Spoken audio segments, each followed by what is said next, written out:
We're both happier about that. Right, little man? I'll take that as a yes. Mental health care is working for Simone. See what it can do for you at mentalhealthcareworks.org. A message from the American Psychiatric Association Foundation.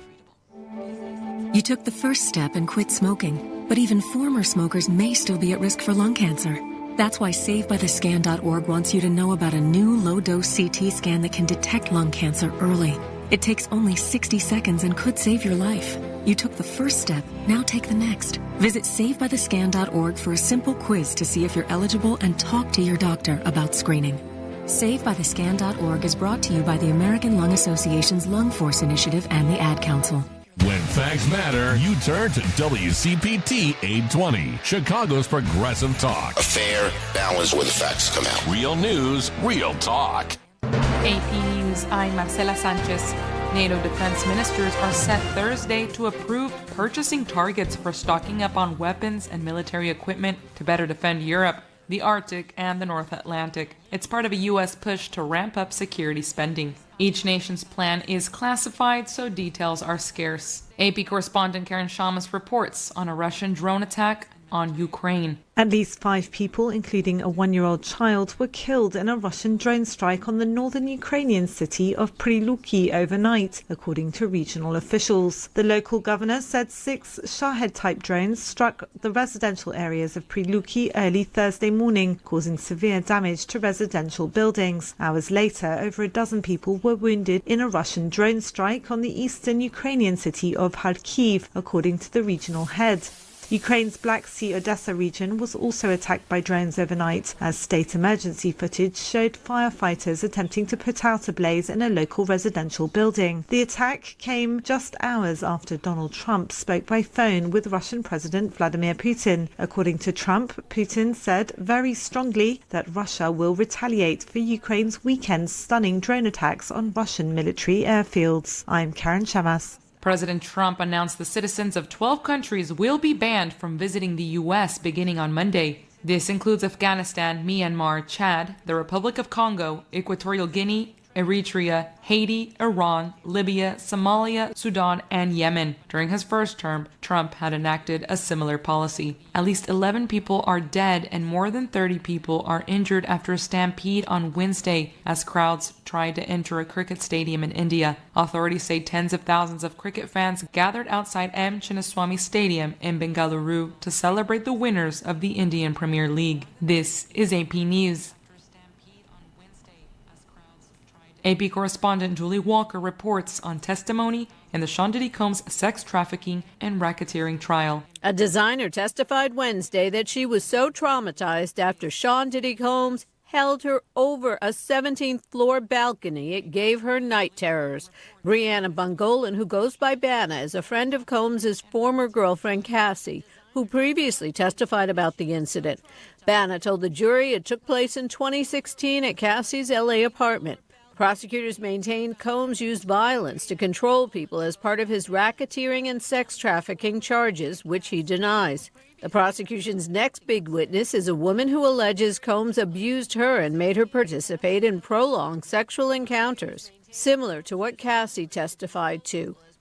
Julie Walker, New York. I'm Marcela Sanchez, AP News. Have a good morning. This is 8:20 a.m. WCPT Willow Springs and streaming worldwide at WCPT820.com. We are Chicago's progressive talk, where facts matter. Now your WCPT 820 weather update. From the Weatherology Weather Center, I'm meteorologist Jennifer Wojcicki. We'll see sunny skies here for today with a high in the low 70s. Winds out of the northeast around 5 to 15 miles per hour, gusting as high as 20. Then for tonight, mostly cloudy with a low around 59. By Friday, partial sunshine develops, high around 74 degrees. Saturday, a slight chance for rain showers here late, partial sunshine, a high around 74. That's your latest Chicago weather update. Currently, it's 57. I want to get back to kissing the cheeks of my grandbabies, making Sunday dinner with a house full of family and lots of laughs. COVID-19 has changed how we live and how we feel. But now, there are vaccines. and they are the very first step that let us get back to what we miss most. It's okay to have questions. Is it safe? Should I wait? Now, get the facts. Visit getvaccineanswers.org so you can make an informed decision when vaccines are available to you. Brought to you by the Ad Council. We are your relatives. We are your relations. Brothers, sisters, sons, daughters. And some of us are your grandchildren. We are your community. Historically, we held places of honor and respect. Because of the impact of colonization, some of us are rejected, thrown out from family, friends, and community, set up as targets for sexual violence, sex trafficked, humiliated, tortured, and murdered. Everybody has the right to be safe. We are your relatives. Remember, homophobia is not traditional. Sponsored by the Minnesota Indian Women's Sexual Assault Coalition. Now more than ever, Lowe's knows you don't just want a low price, you want the lowest price. And with our lowest price guarantee, you can count on us for competitive prices on all your home improvement projects. If you find a qualifying lower price somewhere else on the same item, we'll match it. Lowe's, we help, you save. Price match applies the same item, current price at qualifying retailers. Exclusions and terms apply. Learn how we'll match price at lowes.com/lowest price guarantee. Because facts matter. You are listening to WCPT 820. Welcome to Choose Views with Richard Chew. Get ready to dive into a world of insightful conversations and thought-provoking discussions. As progressives, our job is to have an all-inclusive, full-on assault with all of our players. A show that focuses on moving our political, social, economic, gender, and cultural conversation forward. And all of our players means all of our players. It's Choose Views. And now, here's your host, Richard Chew. Good Thursday morning, progressives, and welcome to the June. It's already June 5th? What? The June 5th, 2025 edition of Choose Views. 773-763-9278. Facebook Live, TuneIn Radio, YouTube, and iHeartRadio is where you can check us out. You can also email me at richard@wcpt820.com. Catch me on Substack. It's another place you can go and find some cool stuff. And make sure you catch all of our shows by doing what? Subscribing to our WCPT podcast on Apple Podcast or Spotify. There you can get Choose Views, featured interviews, short versions, long versions, as we say, as well as Joan Esposito, live, local, and progressive, Driving It Home with Patty Vasquez, The Big Picture with Edwin Eisendrath, Out Chicago, and our other shows and wonderful interviews. Check out our Heartland Signal digital platform because there is so much great stuff that's there. Just some really cool posts on Heartland Signal on X that I think you guys will like. On today's show, we are busy. Cliff Cash, comedian and activist, will be with us very shortly. Shawn Harris with his new announcement that he's running again for that Georgia congressional seat. Brian Lemek from Defend the Vote will be with us in the 7:30 hour. But right now, check this out, progressives. I want to tell you a story. I went to the St. Louis suburbs recently, and I had a house party of about 100 people, and a Republican came, and he said he'd never been to a political event in his life, but the reason he came is that day, he's a small business owner, runs a healthcare company. That day that he heard about my house party, he had to lay off half of his workforce because USAID had just told him they were not going to pay him the $25 million in services he had already performed. So we look at USAID and Republicans say this is foreign aid. Now, much of it is spent in the U.S., and it's not just in the D.C. suburbs. It's in places like the St. Louis suburbs. So that's the small town effect that this cut is going to have. It's an impactful story, and it's one that you and most of your Democratic colleagues have been telling for a while now, and yet in that new CNN poll, it shows only 16% of Americans say Democrats are the party with strong leaders. Just 19% say Democrats can get things done. So beyond telling these stories, and I think I've certainly heard a lot of them, I've read a lot of them, besides saying Doge is destructive and we're not in the majority, what are you going to do to convince those base voters that you are doing something? Boldness. People look at Democrats and they see that we had power. We had the White House, the Senate, and the House. But if you were a mom in America, you didn't think your kids were any safer at school from a mass shooting because we didn't pass background checks or an assault weapons ban. And we let the filibuster get in the way. So we were perceived as being weak when we had power. So with boldness, I think we can tell Americans, if you're going to bet on yourself, if you're going to risk everything and work hard, you're going to have a government that'll bet on you. When it comes to your health care, we're not just going to protect it and stop them from taking 14 million people off health care. We're going to double down on cures and investments to make sure that cures are within reach for everyone. So I see an opportunity for boldness, and I'm seeing a lot of new leaders emerge. Times like these, frankly, reveal to me not just who should lead, but who should leave. You're seeing Jasmine Crockett, Maxwell Frost, Robert Garcia, new leaders stepping up, going to town halls in Republican districts and revealing themselves to be able to meet the moment and to bring that boldness.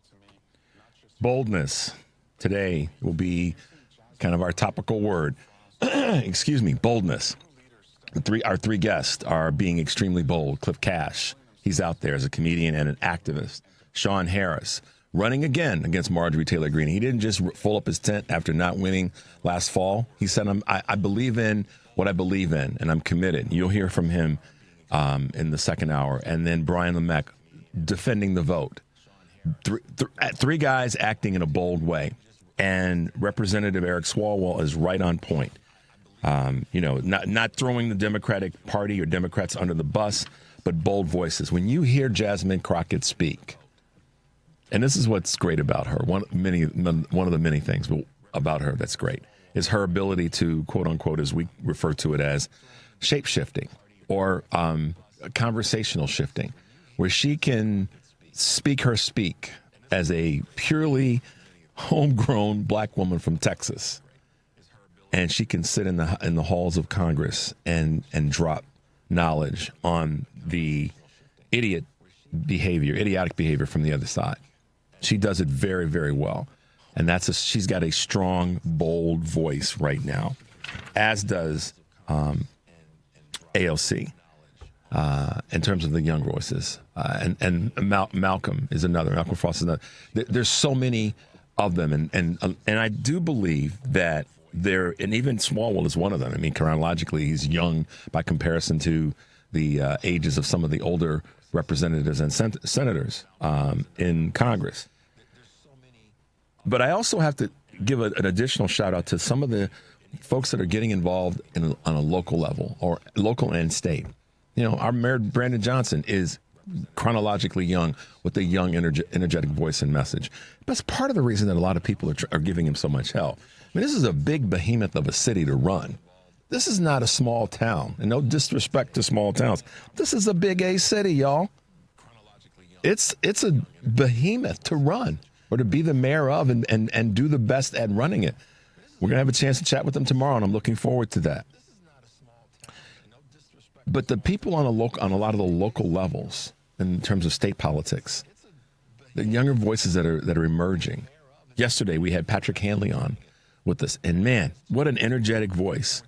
I mean, Henry and I, we were just listening and nodding our heads because, he gets it right now. And he understands the intersection and integration of good business leadership and good political leadership can work, and social leadership can work very, very well together. And so that's another one of the younger voices, chronologically younger and also young to politics, new, I should say, to the political process. And we can go across the country and find more and more of those.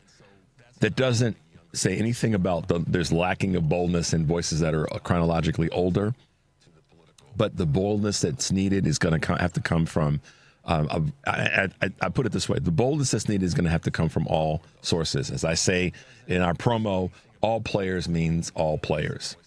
And the post that I put on a few weeks ago on Substack talked about, it was leaning into this conversation about the manner in which David Hogg was attacking older elected representatives and senators.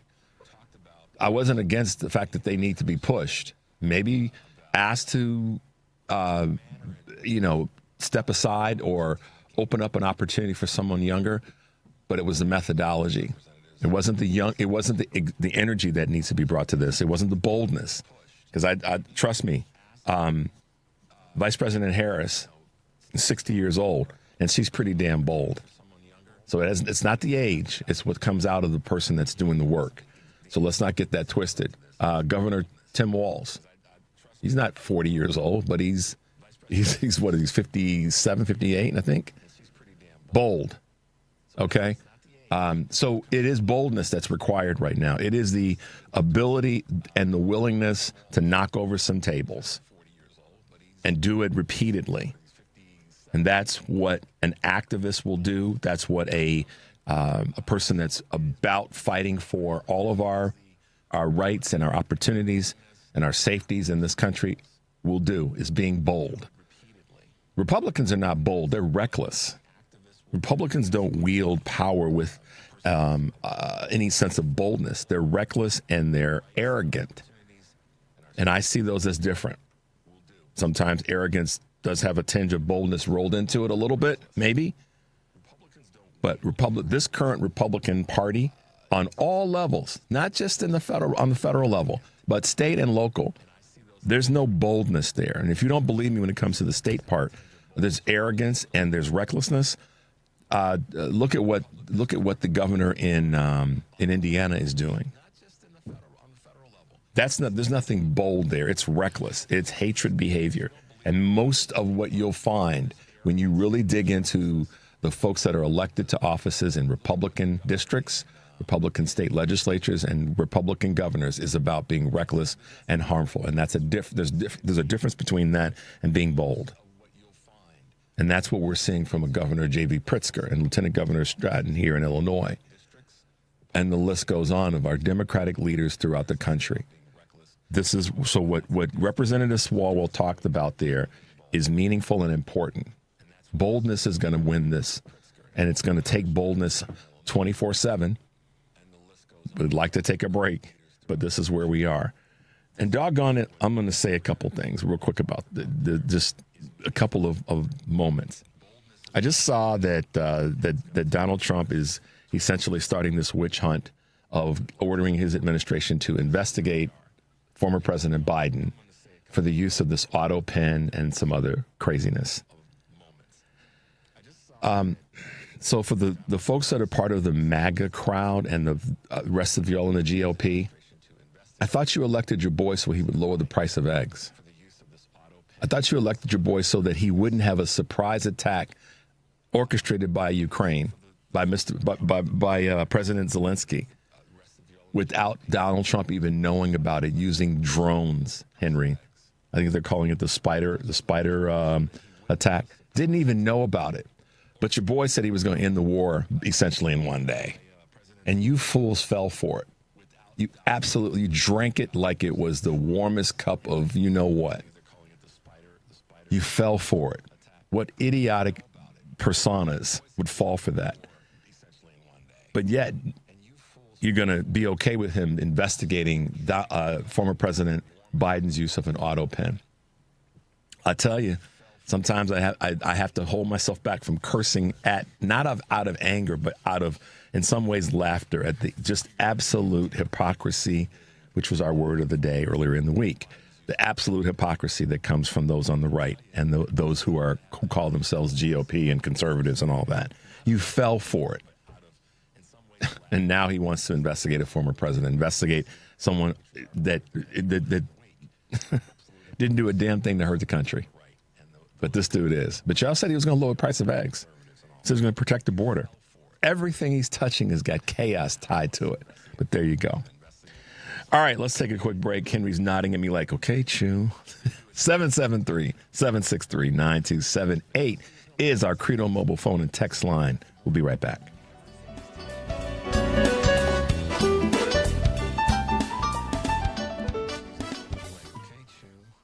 This is a WCPT Veteran Minute. Captain Hugh Molzak's love for the sea started after he finished high school as he served the British Sooners and in 1918 immigrated to the United States. Within 2 years of joining the Marines, Molzak earned his Shipping Master Certificate, the first African American to do so. In 1921, Molzak was promoted to the rank of captain. In 1942, the SS Booker T. Washington, the first ship to be named after an African American, was created, and Molzak was offered the position of captain, but he turned it down at first as the Marines did not want to have an integrated crew. Molzak stood firm on his beliefs, stating, "Under no circumstances will I command a Jim Crow." and Mulzac became the first African-American captain of the first ever integrated crew.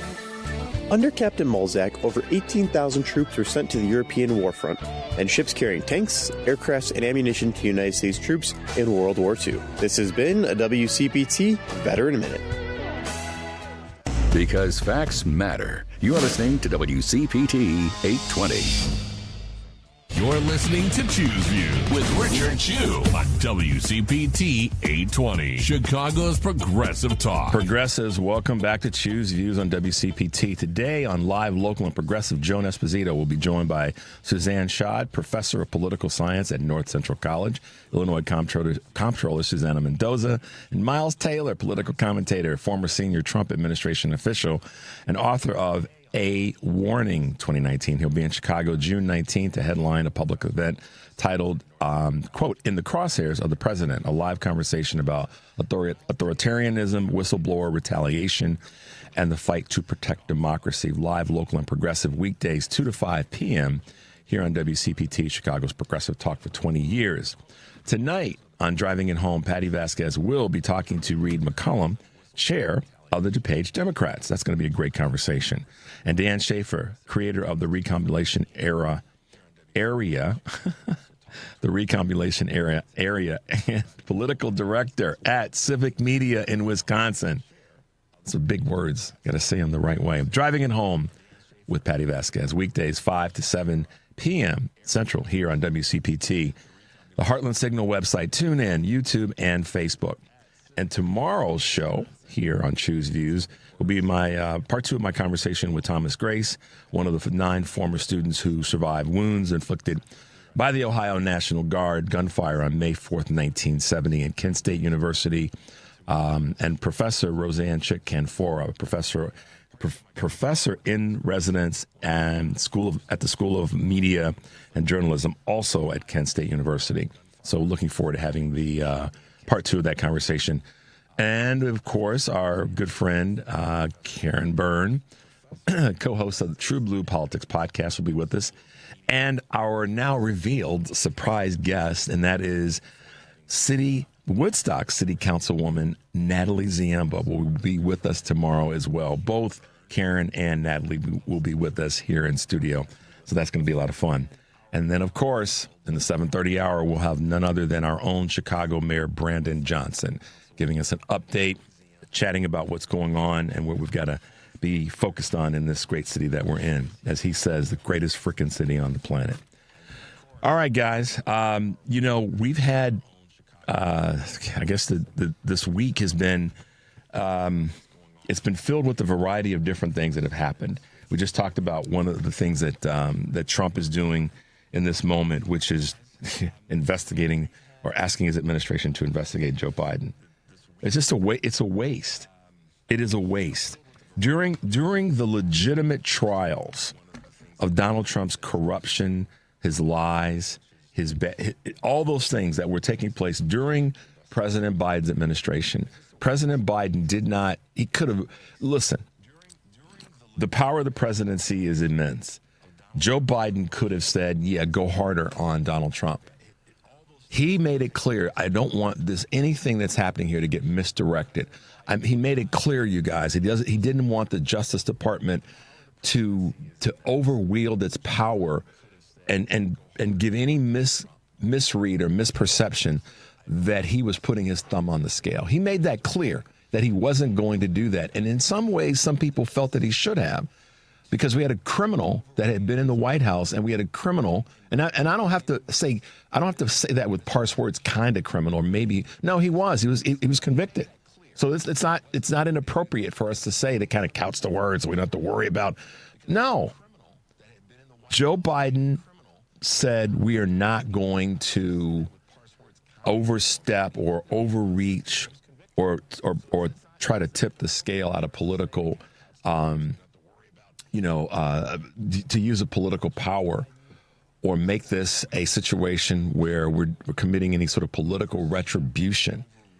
He made it clear. He kind of almost, I say this respectfully, kind of ran from it, or at least walked away from it.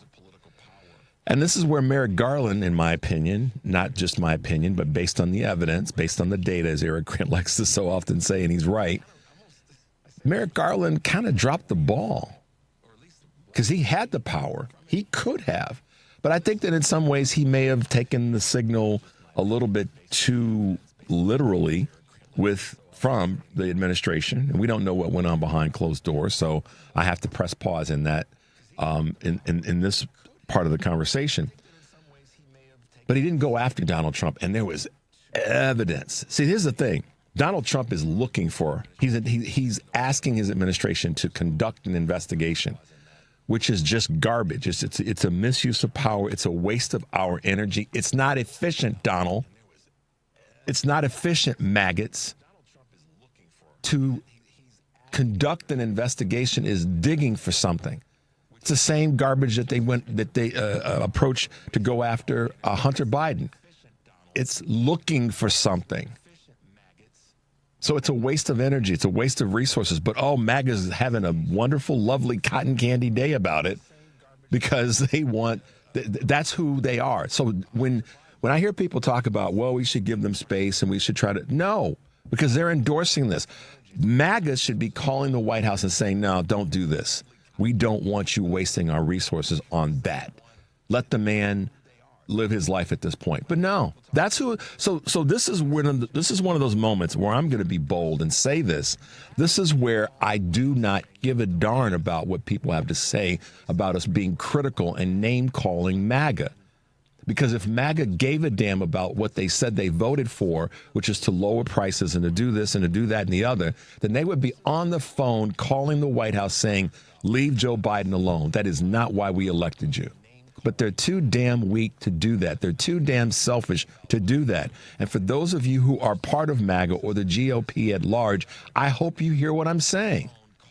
Because you should have, and particularly those of you who want to call yourself the Christian right and the Christian faith, blah, blah, blah. You all should be at the front of the line picking up the phone saying, leave that alone.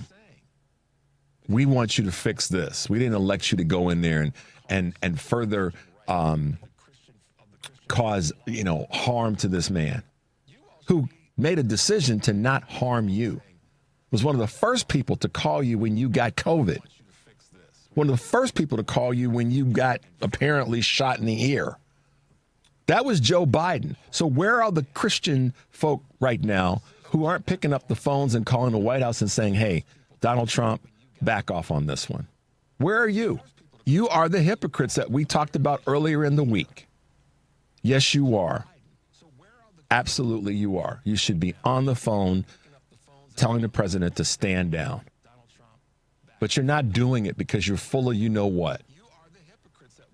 You absolutely are. And you should be ashamed of yourselves. But your pride, believe it or not, on this month of pride, your pride and your Christianity and your need to be overseers of other people and you're the real name callers won't allow you to go, leave this man alone. And it's disgusting.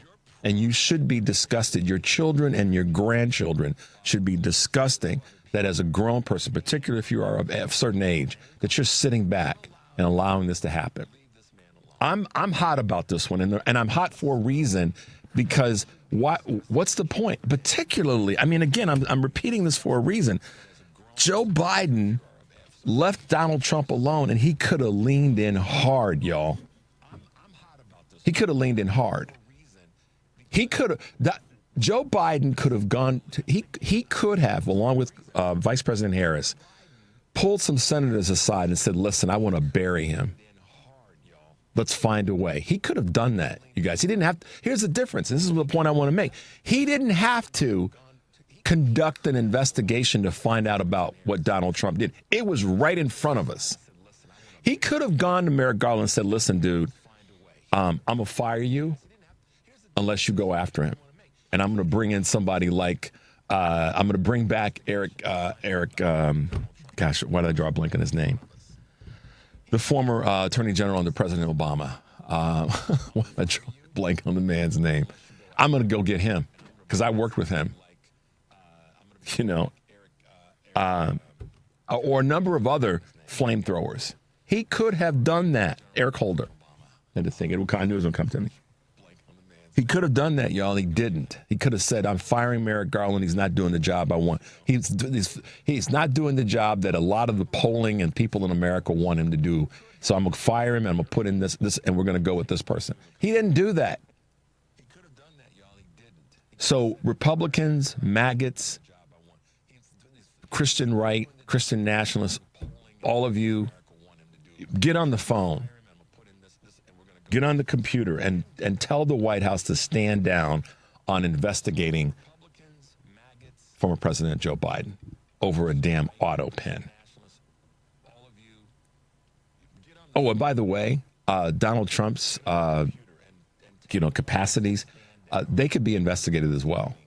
Maybe the Democrats in the House should go ahead and do, like, I think it was Lee Slot, the senator from Michigan, Alyssa Slotnick has said, and create a shadow government.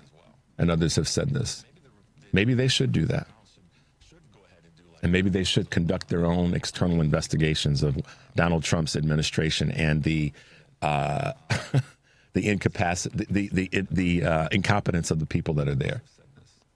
Maybe. Okay, I got that out, Henry. Guys, we're going to take a break. We have got 3 bold guests with us today and the rest of the show. Cliff Cash, Shawn Harris, and Brian Lemek will be with us over the next hour and a half. It's going to be fun. 773-763-9278. This is Choose Views, Credo mobile phone and text line. We'll be right back.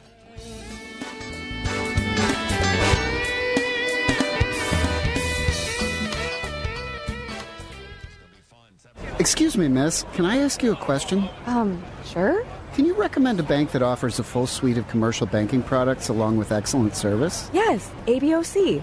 What about a bank that has been in Chicago for more than 100 years and really understands the local business climate? ABOC. But I manage a labor union. Can you recommend a bank that really understands how labor unions operate and what banking products they need? Again, ABOC.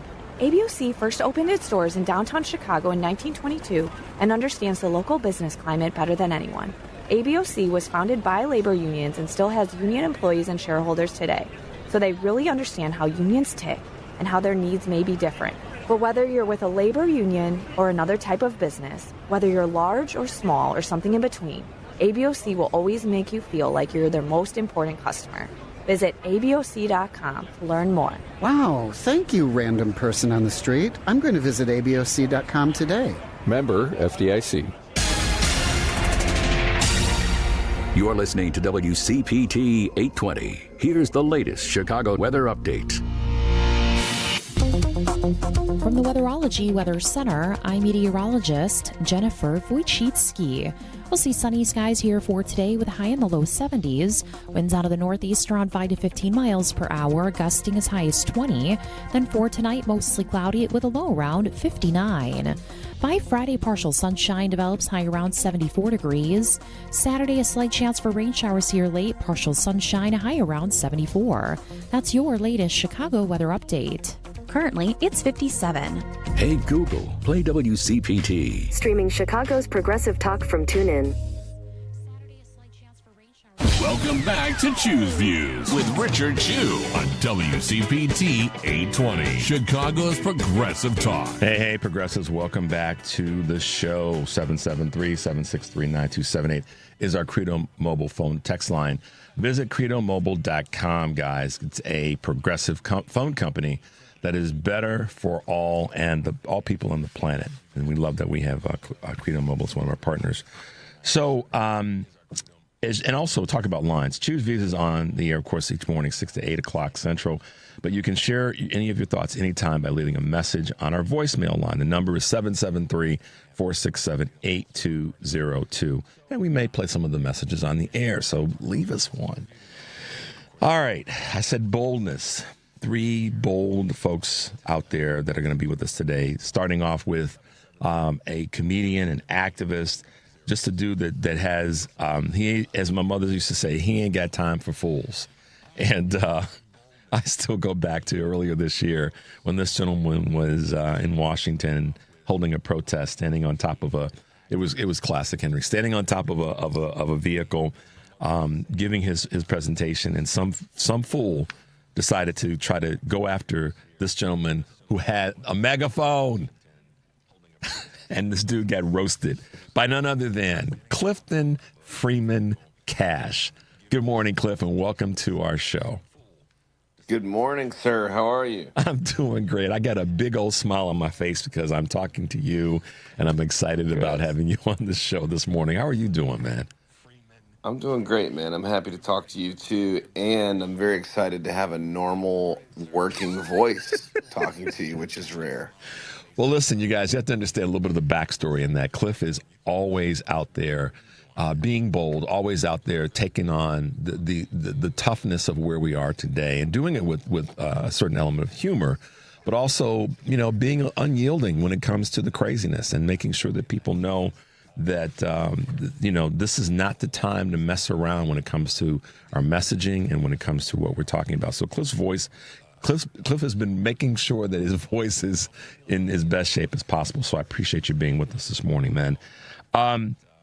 You've been busy. You've been super busy these last few weeks since we talked. And you've got an event that's coming up that I saw, and I said, you know what, we got to get you on because you've been asking people, to spread the word and spread the message. And you've got this upcoming event this weekend, Impeach, Remove, Prosecute. Tell us a little bit about that. So I'm doing multiple things this weekend, but the first thing we're doing is Friday morning, tomorrow morning, we are heading to the Capitol. We're going to go into the offices of Congress. We'll most likely be talking to their staff as they'll be voting and holding votes. But that matters, and I really want the listeners to know how much that matters. It's really incredible if you can call them and email them and send them snail mail, but it's 1,000 times more effective to show up in person, face to face in their offices and put a little pressure on the staffers. So we're expecting a very large crowd meeting us. We're working with a group called the Mayday Movement. Indivisible Virginia is also helping out tomorrow. American Opposition, myself, Jessica Denson, and we just found out last night Representative Al Greene will be joining us and speaking. He is introducing new articles of impeachment that include J.D. Vance. So it's an exciting time, and so we're going to go from the Mayday Movement location, which is 35 Columbus Monument Drive, which is a very, very short walk to the Capitol. We're going to meet there because we're going to have a big crowd. We're going to walk to the Capitol, and we're going to be strategically directing people to different offices. So hey, you 50 people are going to go to this list. You're going to go to this. We're going to kind of really direct people around. We're going to make sure every single congressperson gets a visit, and we have handouts that kind of say, hey, these are our beefs, and every one of them is backed up by the Constitution. He's attacking habeas corpus. He's kidnapping legal residents without due process.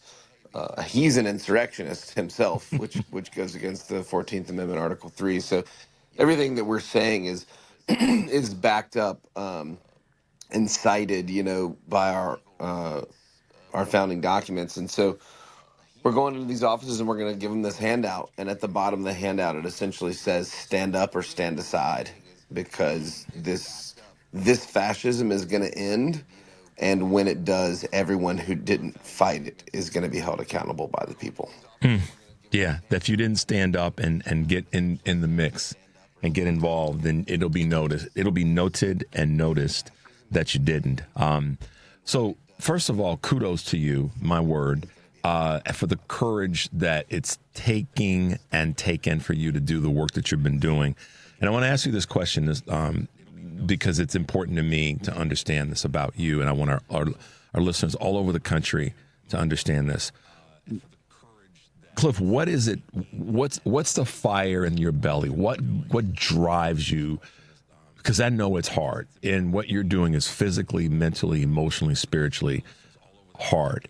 What is it that's in your belly that says, I have to do this and I'm going to do this? You know, a million things, but I think the short answer is I can't help it. Like it doesn't cross my mind that often to not do it. It just I just feel like I have to do it. And I think the reason I feel like I have to do something is because not enough is being done. And if we had some real leaders in Congress or in our party that were really stepping up and making things happen, I felt like I could trust them to make things happen, I think I would feel inclined to do less. And I'm not bashing the whole party as a whole. I realize that being a Congress member is complicated. I know there's a lot of nuances that I don't understand because I don't hold that job. But I have my followers on a regular basis saying it's crazy that a comedian is doing more than members of Congress. And all I'm really doing, and it is very time consuming and it's getting to be very expensive too, but all I'm doing is creating plans and executing them. So if Congress members were just doing that and really vocalizing and explaining it to their constituents, I think people would feel more confident in them and their abilities. So I think that's not happening.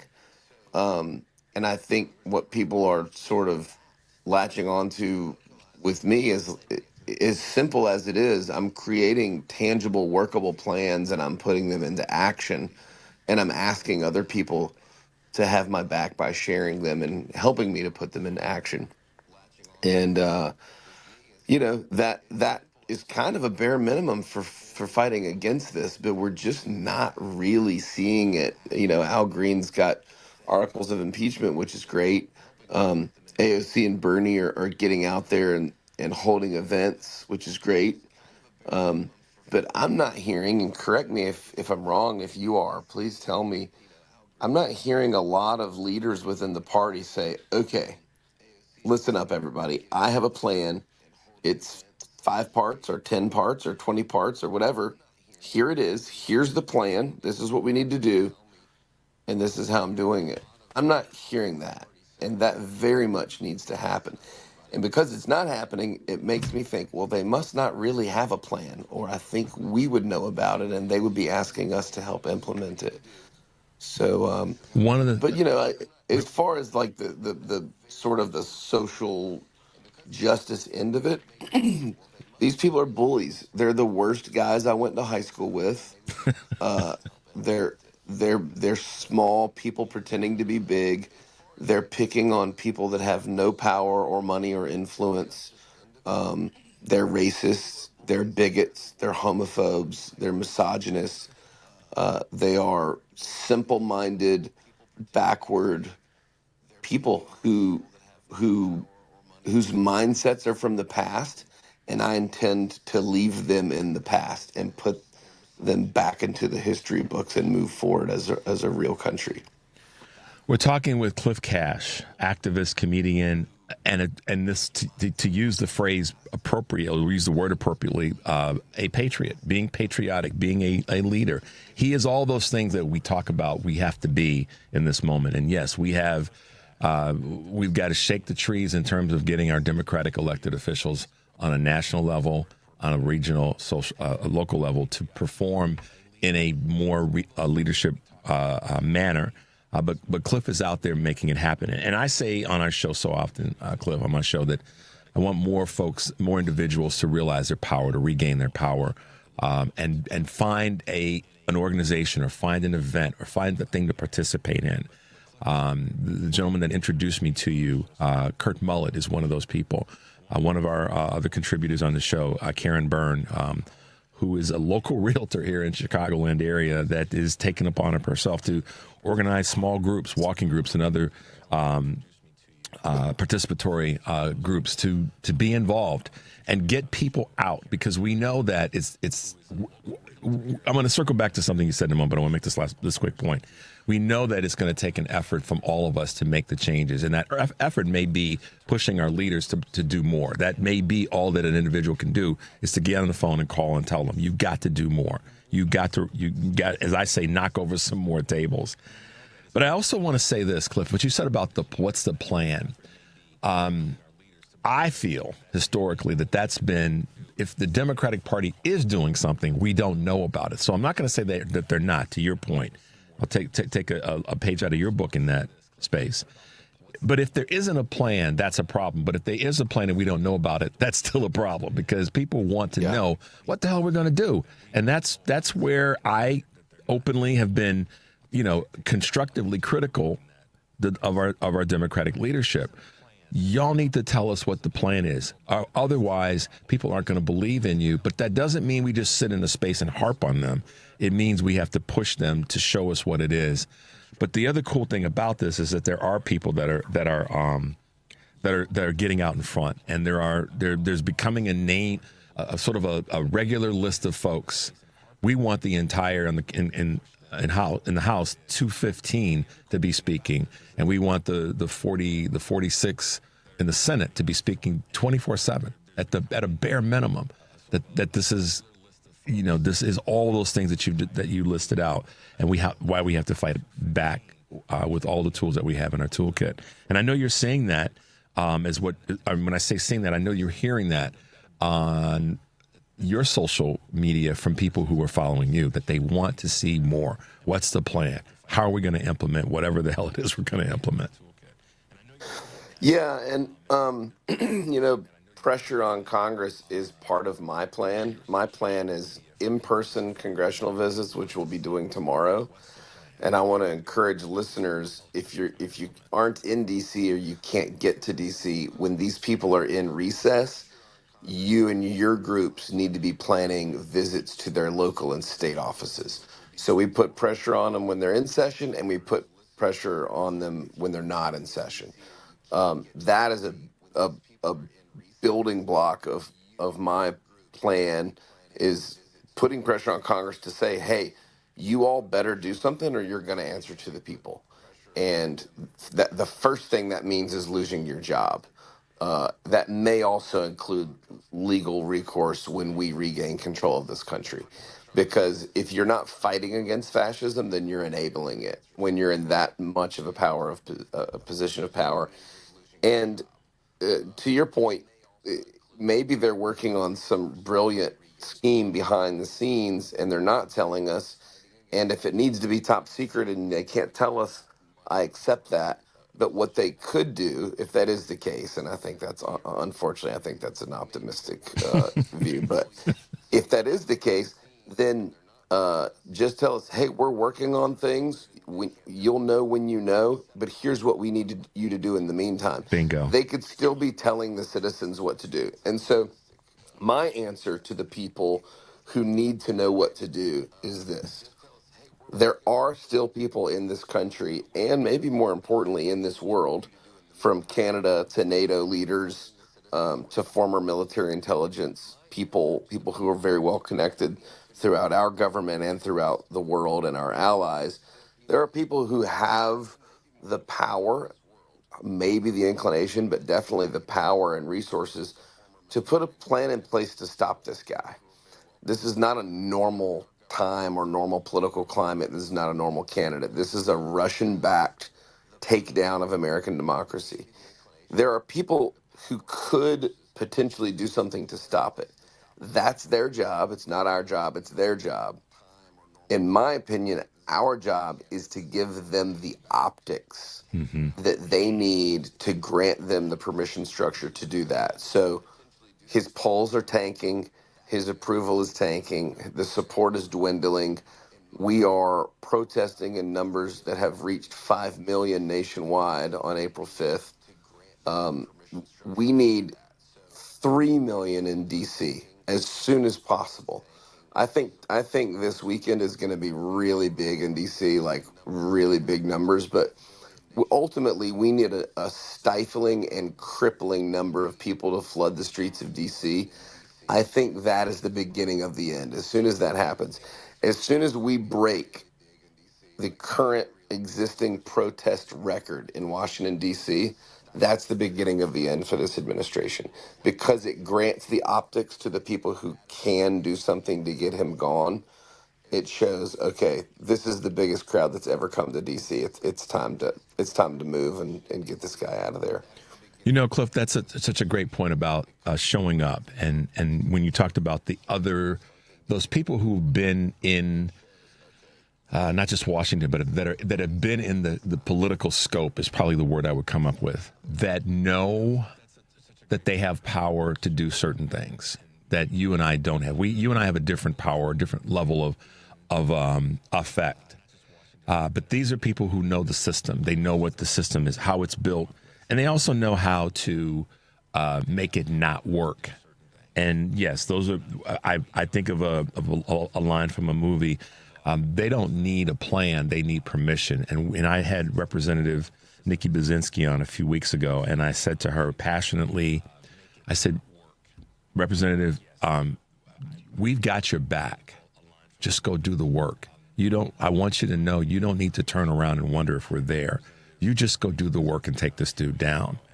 And that's, I think, more, maybe I'm wrong, Cliff, and I'd love to get your thoughts on this.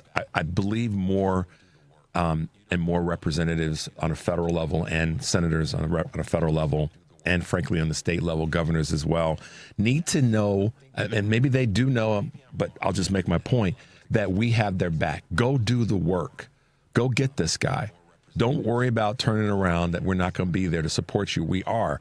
And by contrast to what you said, if you don't, then it's your fault because we've told you we got your back. And does that make any sense? I have the back of anybody that I'm convinced has mine. But if you don't convince me of that, I won't be standing in support of you if you can't even fight this guy. Yeah. And he's not. Here's the thing, Cliff. I mean, I'll just say this as two guys, and no disrespect to any ladies. You remember, you just said it. So I'm not. I mean, this is. Let's take gender out of this for a moment. All of us remember back in grade school and high school, there was the bully, male or female, who really wasn't about anything. He was an empty suit, or he or she was an empty suit. And when you punched that bully in the mouth or wherever, kicked him in the groin or whatever you did. And I don't mean, I'm not inciting violence, y'all, but you got to understand, this is a time where we have to punch the bully squarely in the nostrils and let him or her know we aren't playing. And that, because the entire administration are a bunch of empty suit bullies.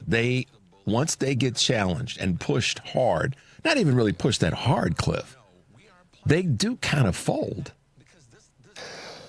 I mean, they look pretty tough when they're out there deporting mothers with their infant children. It seems pretty tough. Seems like some real tough guy stuff.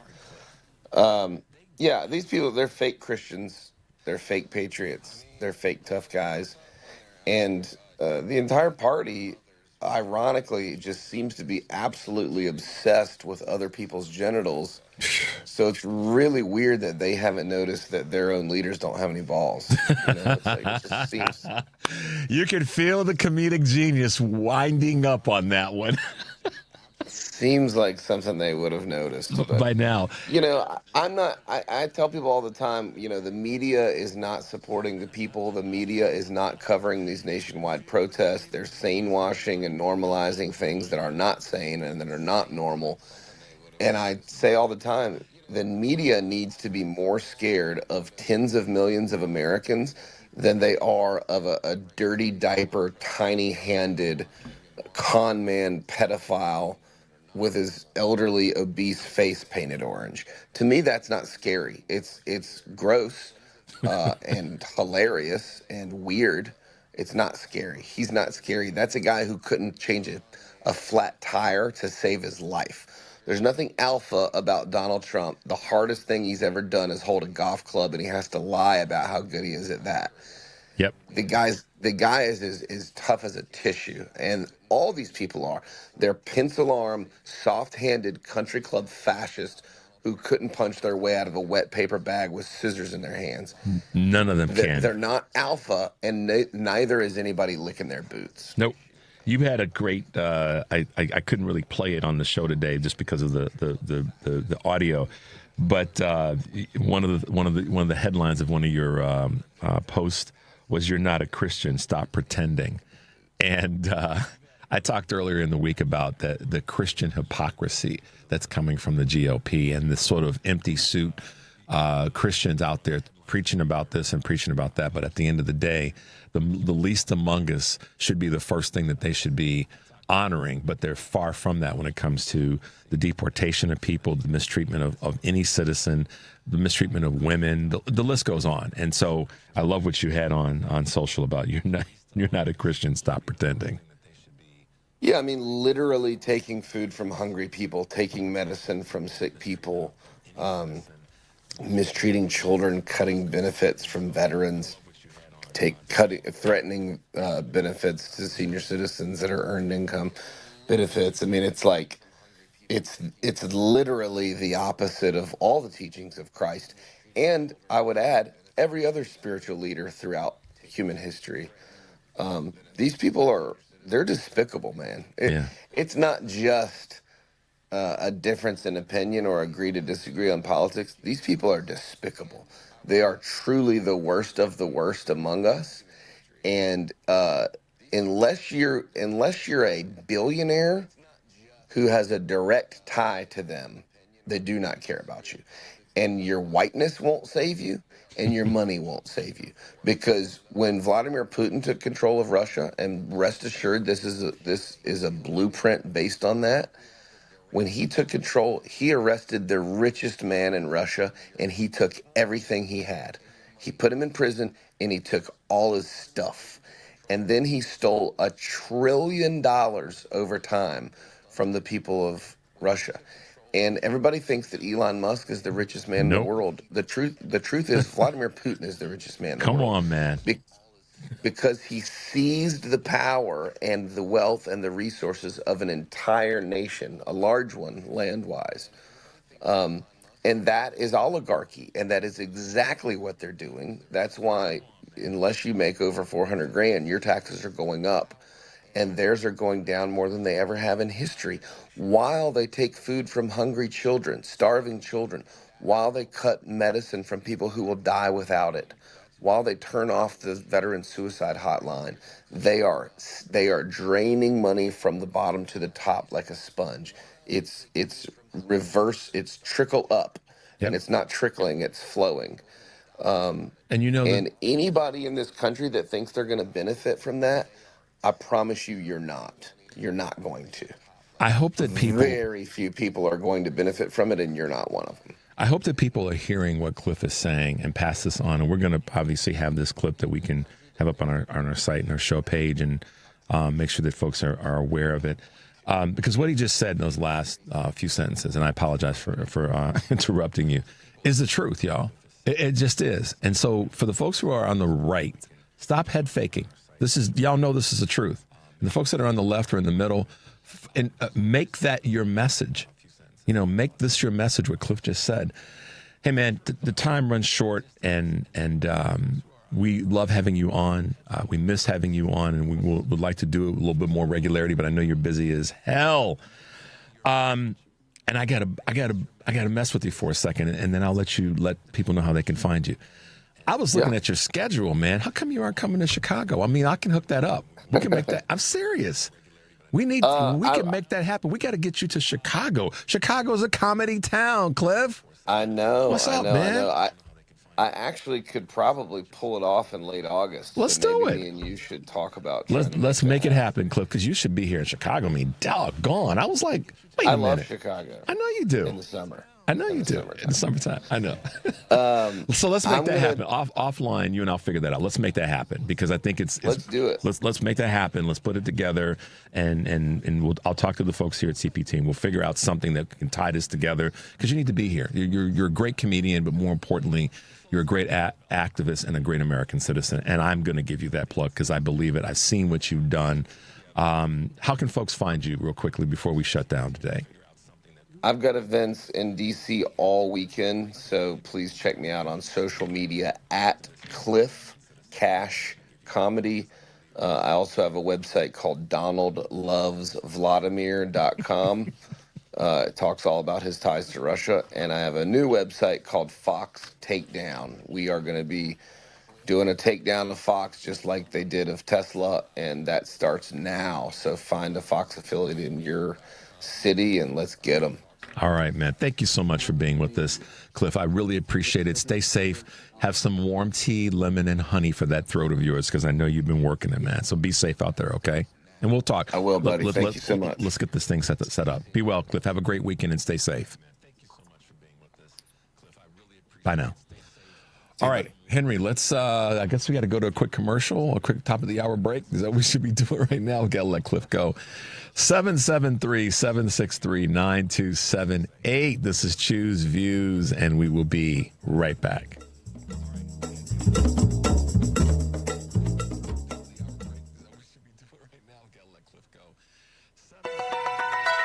Check up on health with Chris Whitting. Trying to quit smoking? Dr. David Burns of the American Lung Association says you should have a plan, including a quit date that doesn't clash with a time of high stress at work or at home. During the time that you're quitting, you want to try to avoid those circumstances and environments where you have been likely to smoke in the past. Don't ignore the aids at your local pharmacy that might really help. There are over-the-counter and prescription medications that can really substantially enhance the likelihood of your quitting. In particular, over-the-counter nicotine patches and gum can make a difference in terms of the likelihood of your successful cessation. And I would recommend that people think about using those as part of their cessation attempt. There are times when a prescription antidepressant may help the effort. Talk with your doctor. With Checkup on Health, I'm Chris Whitting. This is WCPT telling you how you can shop blue. If you have children, they are always going to be your special bundle of joy. And if they're a newborn baby, you want to make sure what's best for them. So here are the best baby product companies that support the Democratic Party. Procter & Gamble. Now, Procter & Gamble owns Luvs, Pampers, and All Good. In 2024, Procter & Gamble gave $599,000 to the Democratic Party, 61% of their donations. Procter & Gamble supports the Democratic Party. Kirkland Diapers. Now, Kirkland Diapers are owned by First Quality. And First Quality does not give to politics, but their employees do, and their employees lean slightly to the left, as $50,000 are donated to Democrats in 2024. This has been WCPT telling you how you can shop blue.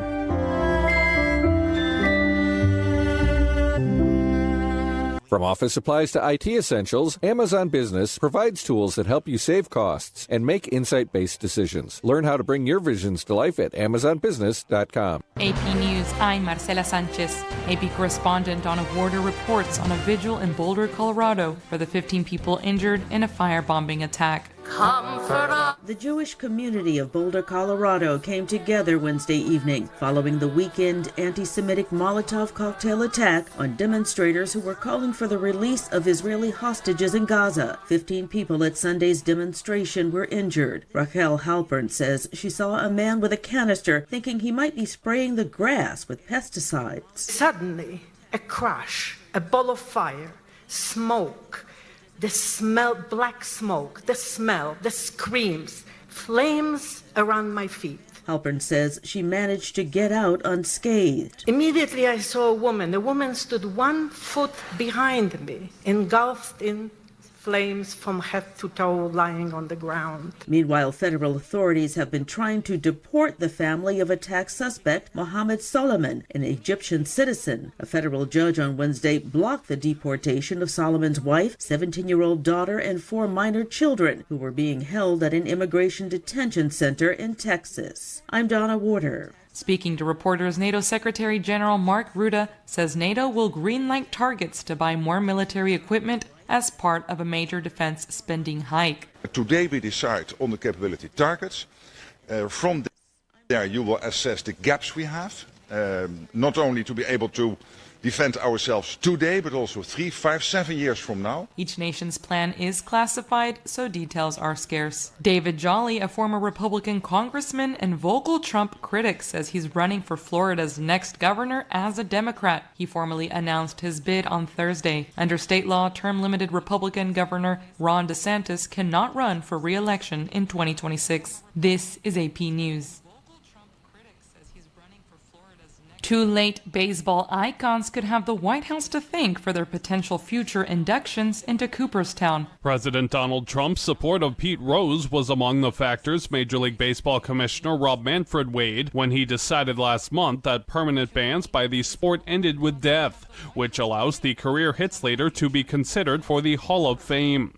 Manfred announced the new interpretation on May 13th, a decision that allows Rose and Shoeless Joe Jackson to be considered for a Hall Committee vote in December 2027. Manfred also said computer technology to appeal ball strike calls could be in place for the 2026 regular season. I'm Gethin Coolbaugh. At least 11 people are dead and more than 30 are injured after a stampede on Wednesday as crowds try to enter a cricket stadium in India. Authorities say tens of thousands of cricket fans gathered outside M. Chinnaswamy Stadium in Bengaluru. I'm Marcela Sanchez, AP News. This is 820 AM, WCPT Willow Springs, and streaming worldwide at WCPT820.com. We are Chicago's progressive talk, where facts matter.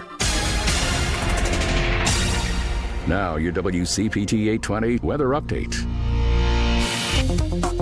From the Weatherology Weather Center, I'm meteorologist Jennifer Wojcicki. We'll see sunny skies here for today with a high in the low 70s. Winds out of the northeast around 5 to 15 miles per hour, gusting as high as 20. Then for tonight, mostly cloudy with a low around 59. By Friday, partial sunshine develops, high around 74 degrees. Saturday, a slight chance for rain showers here late, partial sunshine, a high around 74. That's your latest Chicago weather update. Currently, it's 57. Former CIA officer Jason Hansen here. In my line of work, I've seen firsthand how fast the world can change. With rising geopolitical tensions and inflation eating your buying power, it's time to take action. For me, that means gold. And for gold, I exclusively trust Advantage Gold. I urge you to do the same. Call them now at 800-900-8000 for a free gold guide to discover the security that comes with owning precious metals. Again, call 800-900-8000 today. Paid for by Advantage Gold. Performance may vary. Past performance is not indicative of future results. Always consult your financial and tax professional. WCPT 820, Chicago's progressive talk, where facts matter. Welcome back to Chew's Views with Richard Chew on WCPT 820 AM, where facts matter. Take it away, Richard. Hey, progressives, welcome back to the show, 773-763-9278. Check this out, progressives. I'm pissed. I know that you are scared. You're concerned about your grandkids, your kids, everybody in your family, because Marjorie Taylor Greene has left us. Marjorie Taylor Greene does not want to represent you anymore. Marjorie Taylor Greene simply wants to get rich off the back of each and every last one of them. In this last election, I received more votes than any other Democrat since 2012 right here in Northwest Georgia in this district. Democrats, independents, and common sense Republicans all came together under what we call Leadership Matters, and we scared Marjorie Taylor Greene. Now Marjorie Taylor Greene is in a civil war with the Republican Party, and they have even told her, we don't want you anymore.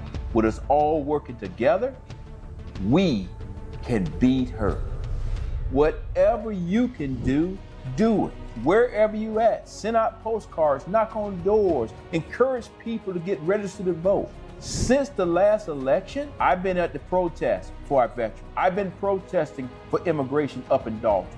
I've been all over this state fighting for you.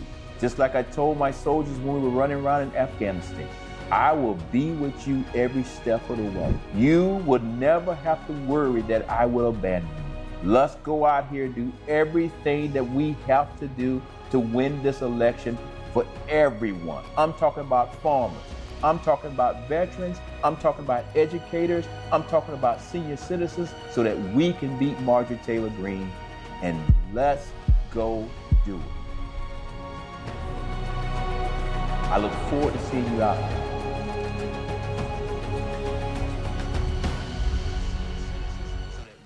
All right, guys. I don't know how much more of an introduction I need to drop on you, but yes, those were the great words of recently announced candidacy of Shawn Harris running again in Georgia. Good morning, Shawn, and welcome back to Choose Views. Hey, Richard. Good morning, man. Glad to be back with you again. Absolutely. Diving into the deep end of the pool, as I say, you did not win in this last election. I'm not going to say you lost, but you did not win this election, and that's okay.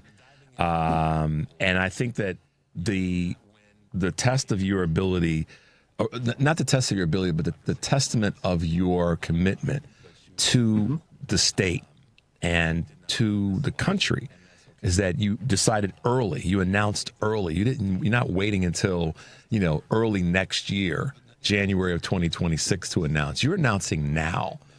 And to me, that says that you know how, one, an important of election and seat this is. It also says that you're ready. You haven't stopped fighting. Like, the election ended. You didn't win the election, but you know that your cause is right. And so you kind of you're keeping it moving, as the phrase goes. Give us some texture there about announcing this early in the process. Well, first of all, let me say thank you for having me on your show. It's always an honor to be here and talk to all your listeners throughout Chicago and around the world. But the reason why I'm jumping in early is, we did lose, and that's okay. However, we learned a lot, but it's more than 125,000 people that actually voted for me here in Northwest Georgia. And what some people maybe don't know is, inside that 124,000 people, it was Democrats, independents, and common sense Republicans. Marjorie Taylor Greene is, as you know, she's in the middle of a civil war with the Republican Party. But if you go back and actually look at our election that we had back in November, 5% of the people that actually voted for Donald Trump crossed over and voted for me. 5%? And this is a ruby red district.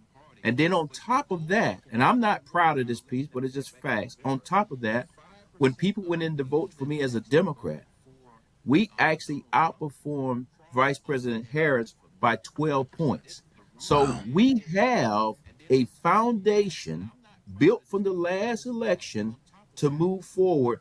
And you're exactly right, Richard. I hadn't stopped fighting for the American people and for the people here in Northwest Georgia. You probably see me at protests for veterans and all kind of things up in Dalton. I think the video talks a little bit about that. But we hadn't stopped. And I said to my team, I'm not a professional politician. Matter of fact, I don't even want to really be a politician. So I'm not going to follow any of the normal rules. I felt it was time to get back in the fight officially. So we get back in the fight so that we can go out here and continuously build support so that come November 2026, that's a long time from now, that we can actually send Marjorie Taylor Greene home. And as you know, she's looking for an exit ramp anyway. A couple weeks ago, she was talking about running for Senate here in Georgia, and the Republicans told her, hell no. And then on top of that, now she's trying to whisper that she's going to run for governor. That's probably going to be a no. But the real reason is she don't want to run against me again, because she knows that it's going to be even more that's going to come out and vote. And it's going to be even more of people that's going to cross over, because we have a coalition under Leadership Matters that's going to make the difference this time. There's so many, and thank you for that. And how do I want to say this? You announced early, and it's also part of the message that I think a lot of people want to hear from Democrats who are either currently in office, that are going to be up for re-election, or those that are stepping, like you, into the fight or stepping back into the fight. You kept your foot in the doorway, even though the door was trying to close on you. You said, no, I'm still here. And when I say Democrats of voters want people that are going to stay in the fight, they're going to keep their foot in the door and make it known that we are not giving up. We're not turning our back, to use your part of your video. We're not turning your back. We're not leaving you on the battlefield. And to use a military phrase, no person left behind. And so, right now, American voters want that. And you are representing that, I believe, by making it an early decision to be back in the race, or to be in this race and to challenge her, because she has left. I can't think, Shawn, and I know you know this better than I and most people outside of Georgia, I cannot think of anything from a legislative standpoint that Marjorie Taylor Greene has done to help the people of not only of the state of Georgia, but of the country at large. Tell me something that she's done that has been a legislative benefit. Well, I would tell you, she's been up there for 4 or 5 years now, and the only thing that she actually got passed, and I got to give her credit, she got a bill passed to name a building in Rome, Georgia. That building was named for a Democrat, so I got to give her credit on that. But that was very early in her career, and then probably about 3-4 weeks ago, because the Republicans didn't have their act together on this big, beautiful, ugly bill that they have, they didn't have anything to talk about. So they took up her bill to rename the Gulf of Mexico the Gulf of America. That was her bill. And what I say to the great people here in Northwest Georgia is, okay, she finally got something done. But ask yourself this: how in the hell does Gulf of America makes things different for you here in Northwest Georgia? We're only about an hour to 2.5 hours away from Panama City, Florida. It didn't even get us a free hotel room based on what Marjorie Taylor Greene did with the Gulf of America. Well, and I think that's going to, this time around, going to be your ability to repeat the fact that she hasn't gotten anything done is where the Republican Party at large is. I mean, I said this in the earlier part of the show today, Shawn. Donald Trump has said to his administration that he wants them to conduct an investigation into former President Biden's use of the auto pen and his cognitive abilities, et cetera, et cetera. I'm not going to read through all the information. But what does that have to do with the price of eggs, gas, the war in Ukraine, the war in Gaza, the southern border, that were all supposed to be fixed on January 22nd, 2025? Marjorie's in that same category. What have they done that's actually made lives better for the folks in the state of Georgia? They haven't. And so for Democratic folk that are running for office or that are in office, the previous guest that I had on, Cliff Cash, spoke to this. There has got to be a plan to take them out. And I don't mean that in a harmful way, but they've got to be beaten down. And we got to stop using soft language. And I know sometimes I have to be that way because I'm on live radio. But we've got to come to the table and come to the room and knock some doggone tables over and make it be about not just for the purpose of knocking over tables, but knocking over tables so that the American people, the folks of Georgia, the folks of Illinois, and all the rest can say the Democrats are coming in with the sledgehammers this time. They left the ball-peen hammers back home. Well, you're exactly right. During the time when the election was over to the time that I actually announced that I was going to run again, I was always involved, but I was actually doing an assessment of the Democratic Party. What are we doing here in Georgia? What are we doing at a national level? And all the infighting, all those kind of things. But the key thing that came across to me from everyday Democrats, that they wanted to fight. They wanted to do something. They didn't want to sit on the sideline. And Richard, my nature, I can't help it. My nature as a veteran, as a soldier, is to fight. And I just said to my team, when we come out this time, nobody is great. People know that I'm a farmer. People know that I did time in the military. Great, outstanding. That's behind. What they need to know about me is that I'm going to take that same fight and leadership and passion that I had in the military, and I'm bringing it to this election, and I'm looking to fight for them. So when they actually are a little scared, Shawn Harris is not scared. Mm-hmm. I have made a career of going places where nobody else wants to go with outstanding men and women.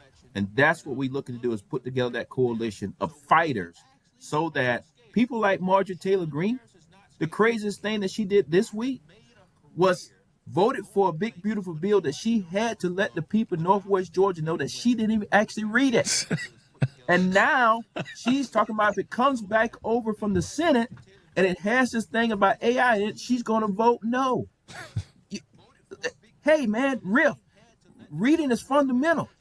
You can't be in this position if you don't want to read. Period.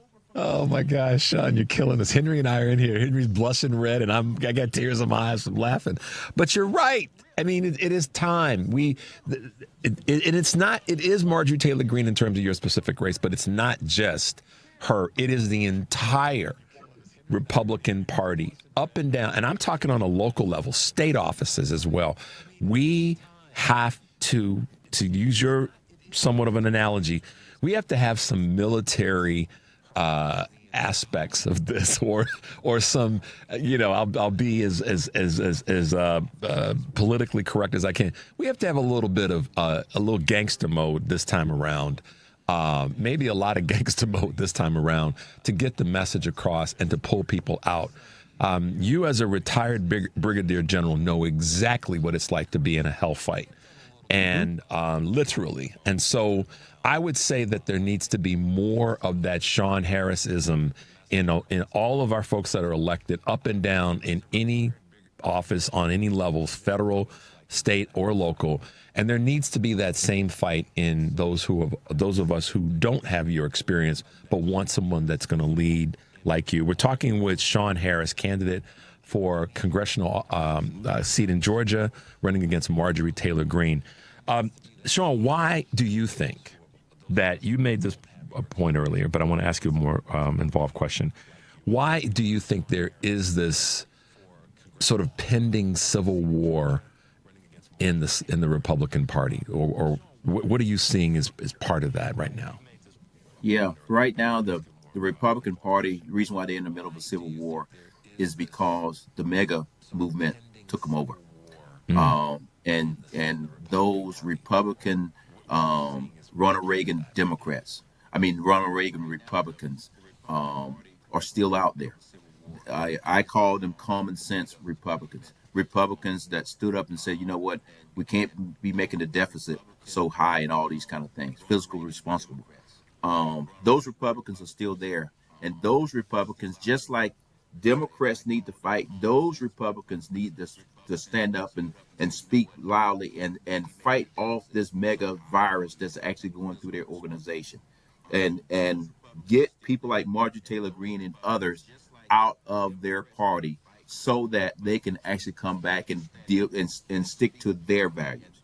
So part of my fight is to help the Democrats fight, but part of my fight is to give voice to that Ronald Reagan Republican to say, hey, wait a minute. If Shawn Harris is going to speak this strong and this clearly in a ruby red district, then why am I being quiet when I'm already a Republican or already an independent or already a Democrat that says, well, I live in a ruby red district, so I'm going to be kind of quiet? No, you need to come out, get involved, and get things done. Because right now, the reason why we are losing elections up here in Northwest Georgia, we still got a turnout problem. If we get everybody to turn out, we win every time. And the things Marjorie Taylor Greene is doing when it comes to SNAP, when it comes to this beautiful bill, up here in Northwest Georgia, maybe like other places in the country, but I can talk specifically Northwest Georgia. If this big, beautiful bill goes through, you mark my words, we will have to make a decision up here in every last one of our little small towns. Do you want a public school system or do you want a healthcare system? You can't afford both. And those are the largest employers in any of our counties throughout the Northwest Georgia district. And they are a large part of the employment really in any community in the country, even in a big city, because the more, the bigger the city, the more schools you have, which means you're going to have more students and more employees and so forth and so on. And in terms of hospitals are a big employer here in Chicago because we got a bunch of them, because we got a bunch of people. So this is something. But Richard, yes, just to add on to that, Richard. But Richard, and I love Chicago. Believe me, I'm going to fly up there and get my pizza. That's right. I love Chicago. But let me tell you something, Richard. You got more hospitals in a 10-block area. We only, in most of our counties, we got one. Yep, I know. So if yours closed, you still got 9 more to go to. Yep. When ours closed, we got Atlanta Got to go to a or county. Yeah. Chattanooga, Tennessee. Yeah. And that's why this is the point that I think so many times people ask the question, how in the heck does someone that lives in a community like that, or in a smaller community or a rural community, or frankly, some suburban communities, vote the way that they do when it comes to the GOP? Because they're not providing more access to these services. They're cutting them, and it's not a secret anymore. I'm sorry, Shawn. I get passionate about this, too. This is why I'm so appreciative of you being with us, because we come from our soul with this, and it's in our nature. And I love the fact that you aren't afraid to say that. But that's what's the struggle with people trying to understand the GOP. I mean, the voters, not the elected officials, but the voters. How could you vote for that? It baffles my mind, man. I would tell you, I have said publicly last election, I've already said it this election. As I'm out and about doing what I'm doing, I'm always out and about. And most times I'm not out and about being no politician. I'm out and about being a farmer, selling some cows, doing whatever you do. But I say to people, you don't have to take a picture with me. You don't have to like anything I do on social media. Only thing I ask you to do is sit down at your own kitchen table and lay out, these are the issues, and lay out Shawn Harris, Marjorie Taylor Greene, and where we're at on the issues. And if I guarantee you, you will find out that Shawn Harris, my policies, what I want to do will help you more when it comes to kitchen table issues than what Marjorie Taylor Greene's done for you the last 5-6 years. And that's what I say to them. That's how you should vote. Don't get yourself trapped in a situation like this, a doggone football game. No, you should vote for what's your best interest, and your vote, nobody's going to ask you how you voted. That's private between you and God himself. So that's what I tell people. Go in there and vote for what's best for you and your family. And here in Northwest Georgia, Marjorie Taylor Greene has proven that she's not doing anything for anybody here. It doesn't make any difference if you got money or you don't, because her policies and ideas is hurting everything here. Shawn Harris running again for that very important seat in Georgia against Marjorie Taylor Greene. It is great to have you with us again. I don't even have to ask. I already know we're going to make sure we do this again and get you across the finish line this time, and find a way to get you up here for some pizza and many other things that are great to Chicago. The people that are here that are staunch and supporters, they will love you, and we'll figure it out. But Shawn, thanks for being with us this morning. Hey, Richard, before I hop off, and I know you got to go to the next person. Richard, I want to come to Chicago, but Richard, I want you to come down here to Northwest Georgia and let you. Okay. We'll get you some pizza down here so that you can meet some of the great people down this way. Well, I tell you what, we didn't have the time to put it together last time before the election. I know that we were trying to figure out a way to come down and potentially do a remote broadcast. But I will talk with the folks here, and we will figure that out this time around, and we will come down and we will do a remote broadcast from there, and we'll make it be great for all the people that need the message that you're putting out there. How does that sound? That sounds great. Look forward to it, and thank you for all your support. All right, guys. Thanks for being with us, Shawn. We appreciate you this morning. And just go to Shawn Harris for Georgia. That's how you can find him, and you get access to everything that he's doing. So, Shawn, have a great weekend. Thanks for being with us, and we'll talk soon. Thank you. All right. Bye now. Guys, we're going to take a quick break. I'm making all these commitments this morning. We got Cliff coming up for a comedy show. We got to haul ourselves down to Georgia to do a broadcast with Shawn, which we're going to do. But that's the blessing that I take seriously, and I'm so humbled by to be able to lean into these things with these wonderful, bold folks today. We'll take a quick break. 773-763-9278 is our number. This is Choose Views, and we'll be right back.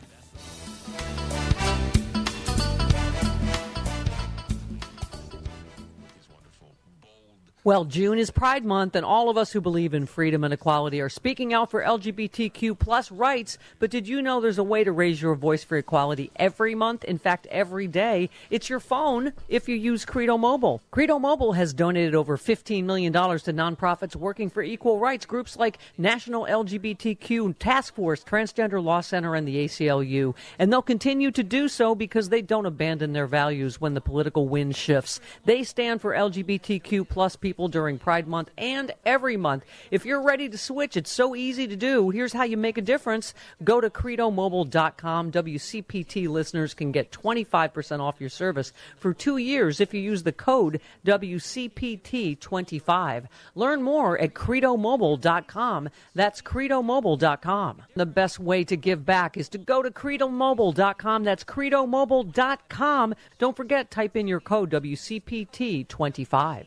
It's nice to know someone is on your side. Mark Drugs always has your back. No two dogs are the same. A dosage form or strength of medication that works for one dog may not work for another. A compounding pharmacy like Mark Drugs is here to help you with your pet's medication challenges. We'll be happy to help you when your pet is sick. After all, it can affect the whole family. That's why we give our four-legged patients customized medications to make it easier for them to take. For pet medication problems, first see your veterinarian. Then talk to your hometown independent compounding pharmacy, Mark Drugs. If you'd like to know more about the ways we can personalize medication for each individual patient, we'd be happy to help. We are a compounding pharmacy, which means we can prepare the medication prescribed in a strength and dosage form that meets the patient's needs. Ask us how our pharmacy can help. You have a choice when it comes to your health care, and a great choice is Mark Drugs and Roselle and Deerfield, where you get better health and care for you and your pets. Check out the Pet of the Month at markdrugs.com.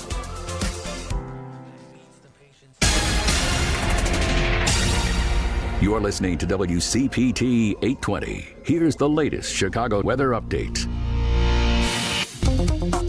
From the Weatherology Weather Center, I'm meteorologist Jennifer Wojcicki. We'll see sunny skies here for today with a high in the low 70s. Winds out of the northeast around 5 to 15 miles per hour, gusting as high as 20.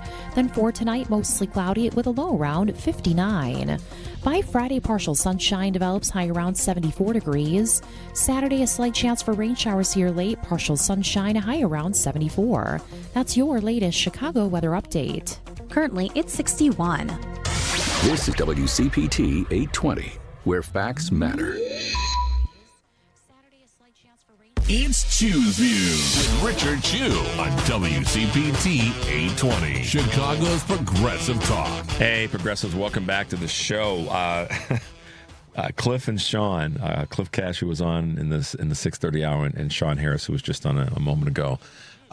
Bold guys, and they are not taking anything for granted, and they're pushing not only themselves, but they're pushing the party, and they're making it also known that the Republican Party is the cause. They are the critical destructors and chaos agents right now. The entire party, not just parts of them, but the entire party. And so we can't hold back. We don't have to use nice words to communicate. And Shawn said it best. This time around, it's not going to be, the same. He's going to bring a little bit more heat, and I think that's needed. Defending our democracy is a big part of this, and both of those men are in good place to do it, and I'm going to do everything I can to help. But we also have to defend the vote, and one of our other allies is elbows, sleeves rolled up, elbows deep in that space. And that would be none other than Brian Lemek, who's with us again this morning. Can't stay away from Chew's Views. Good morning. Sir. Good morning, Brian. I'm just messing with you, man. Good morning and welcome back to the show. How are you doing today? I'm doing great, and thanks for having me back on. It's always a pleasure. I just enjoy this conversation so much. But we got a 70-degree sunny day here in Washington D.C. Why you got to do that, man? Why you got to tell us? Why you got to tell us how nice it is there? It's only 58 degrees here in Chicago right now. What the heck? Why you got to do that, Brian? Hey, we got real estate here, man. If you want to make a move. Well, my sister and brother-in-law live there, and I'll be visiting them soon, so I can't wait. Brian is the executive director of Defend the Vote, okay? And the reason that that's important is it's in the title, Defend the Vote. And he has made it nationally recognized. He is not an apologist when it comes to this. A strategist, certainly, but someone that understands that the importance of making sure that to defend democracy, we've got to defend the vote. So, Brian, just take a moment to kind of remind our folks, because it's been a few weeks since you were on last, what DTV, what Defend the Vote is all about, and what's driving you right now in this moment. Thanks so much, Shu. Defend the Vote is a pro-democracy political action committee. We work up and down the ballot. So we're endorsing state ledge. We're working with secretaries of state, AGs, Senate, House. We are involved in the presidential. And our job here is to elect pro-democracy candidates to Congress, people that are going to vote for the Freedom to Vote Act, John R. Lewis Voting Rights Advancement Act. They're going to vote to fund our elections, and they're going to vote against what we talked about last time, bad policies like the SAVE Act, right, which Republicans put up as a immigration bill, but you and I both know it's a voter suppression bill, right? So our job is really to change that messaging, work with legislators to help them understand that, look, this is a good vote for you. This won't harm you in 2026 when you get reelected again. This is what the American people want. So, we're out there every single day working to protect our democracy, and we do so by making sure the right candidates are in office, and they're going to fight for you. They're going to fight for me, your family, my family, and Americans all throughout the country. When you say that, and thank you for giving our listeners a quick reminder. Let's go back to the SAVE Act for a moment, and I love how you position it. People want to talk about that as, or I shouldn't say people. The Republican Party, the GOP, have presented this as a curtailment of bad immigration or brown folks coming into the country from the southern border. Let's just break it down. When in fact, it's about, in my mind, it's also about taking away women's rights to vote. And it's impacting families and their ability to have some involvement in their destiny when it comes to voting. Am I crazy and overanalyzing that or not? No, you did exactly what we'd hope you do. Is you stayed away from the headline and you talked about what it really is, right? So I mean, it's designed to make it hard for all Americans to vote. It just makes it harder for Americans to vote. And so you mentioned women, and really it's married women that get impacted by this in the most real way.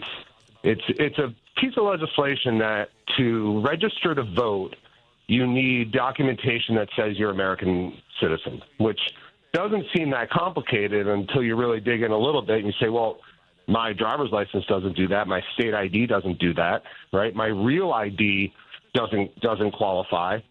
So if I move tomorrow, I have to re-register to vote. I can move across the street. I have to re-register to vote.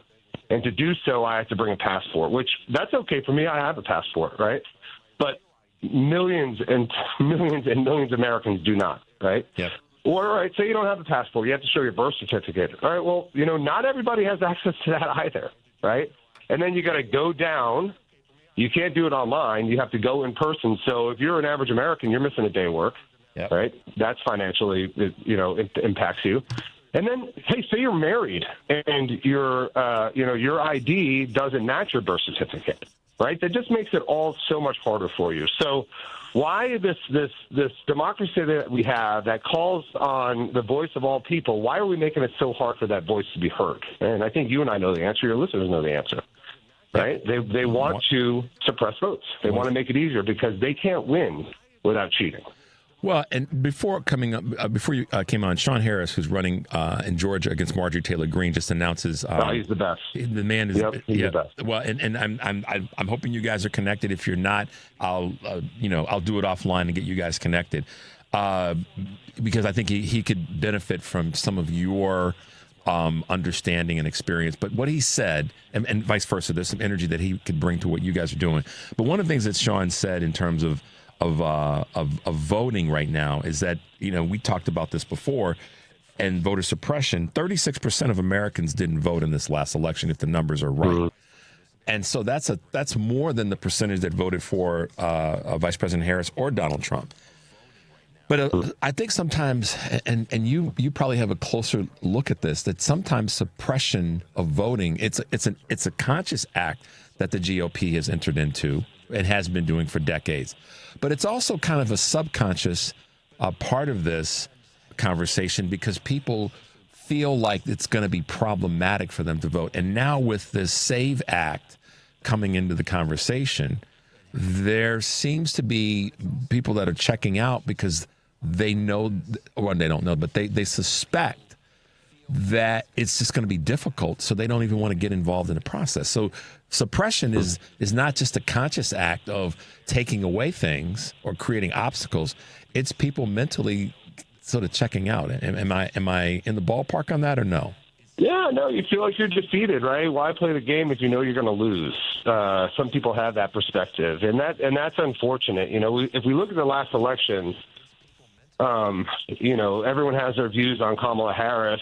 She wasn't as compelling a candidate as we would have liked to see, and I base that not on my personal opinion. I base that on the turnout. Right? We didn't see this with Barack Obama or others. So, I mean, that's a piece of it too. Yeah.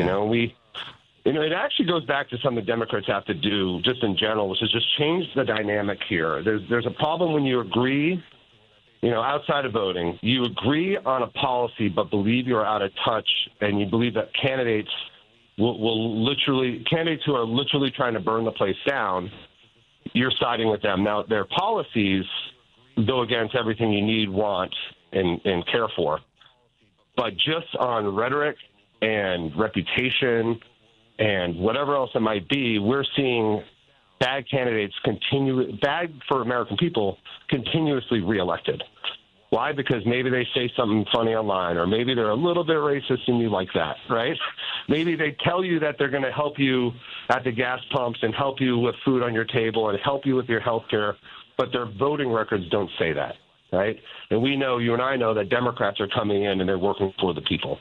They want health care for all. They want affordable gas. They want you know, food prices in general. They want to end gun violence, right? They want to do these things. And so it's a messaging issue a lot of the time for us, too. And so, you know, it goes down to the system being just a little bit broken, right? So, you know, yeah, say that, too. No. I just wanted to come back to something regarding electing democracy champions. I mean, that's in this upcoming cycle. I think that the fighters and you know, giving the appropriate shout out to Vice President Harris. She's definitely a fighter, and the fight that she was taking on made a lot of people didn't. I mean, let's just be honest. We can't not talk about this in the short time that we have. But racism and sexism had a huge amount to do with the lack of turnout or the suppression of voting in this, and so did Christian nationalism, and to some extent, Brian, some privilege kind of kicked in here too.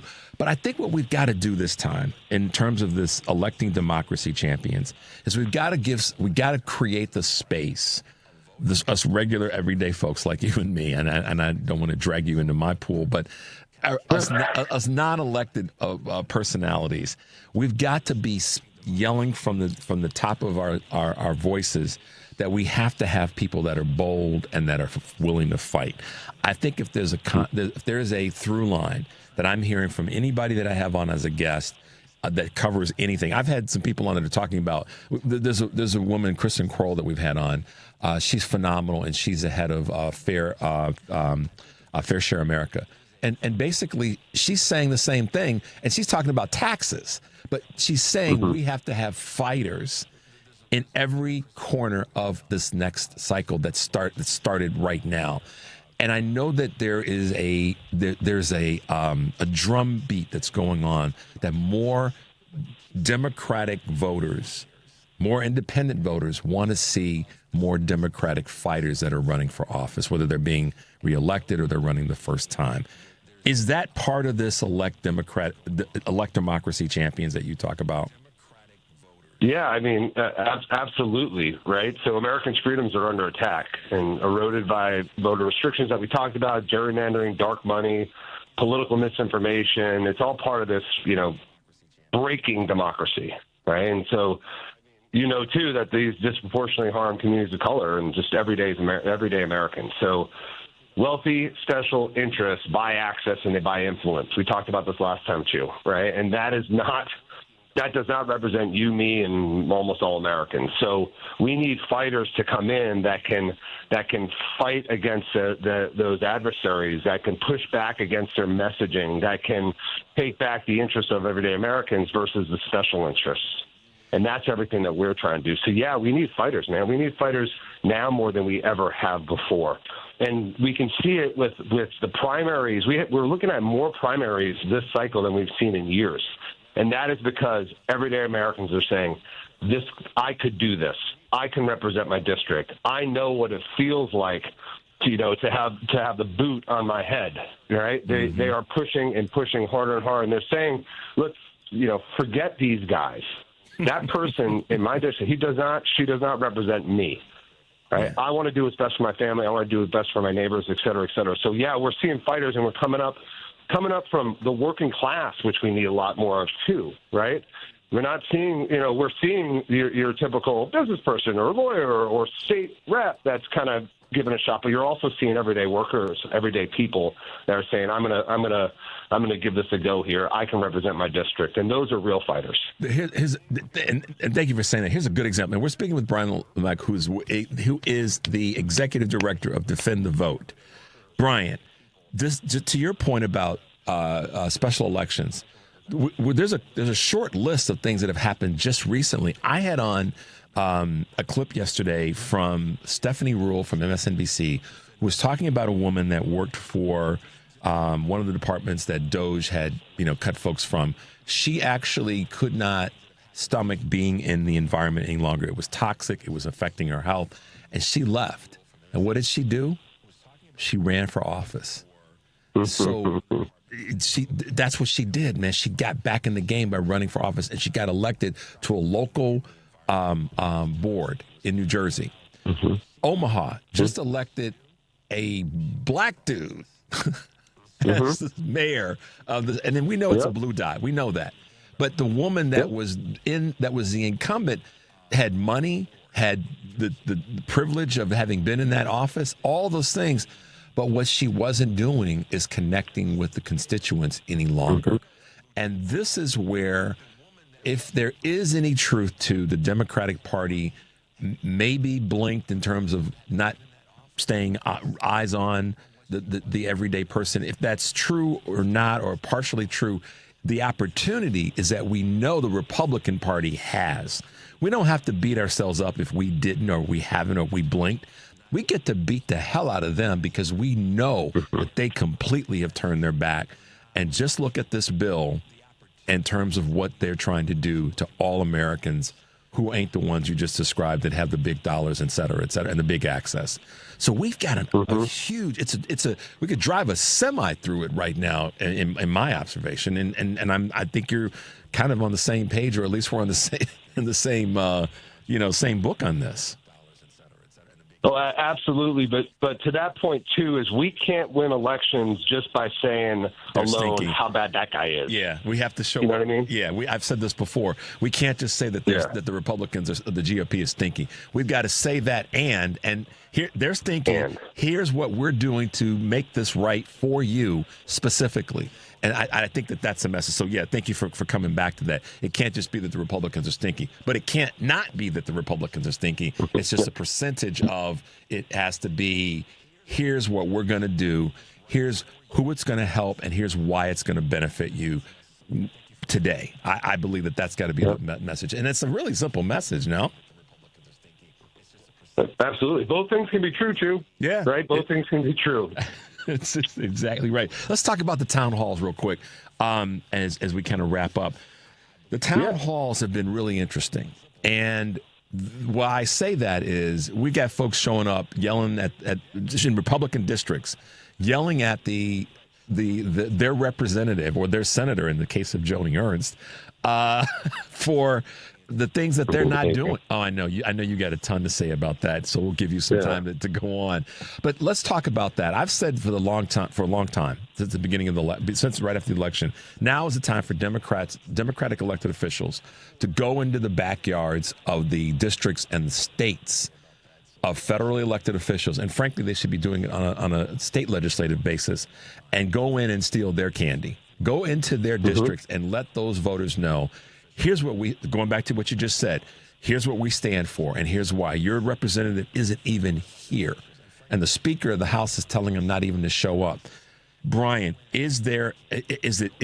are we fooling ourselves, or is there an opportunity there to go after those voters in those districts?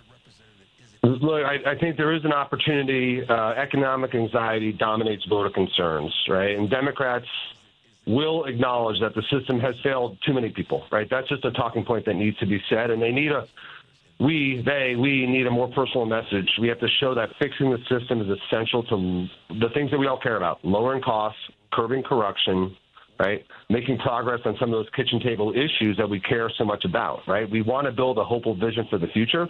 We can do that if we get the mic, right? If we can do that, if we're in the right rooms. We can do that if we capitalize on these negative experiences that the Republican constituents are having with their Republican representative. Now, we're not going to get everybody, but true, there's so many races where we don't need everybody, right? We need a few thousand people.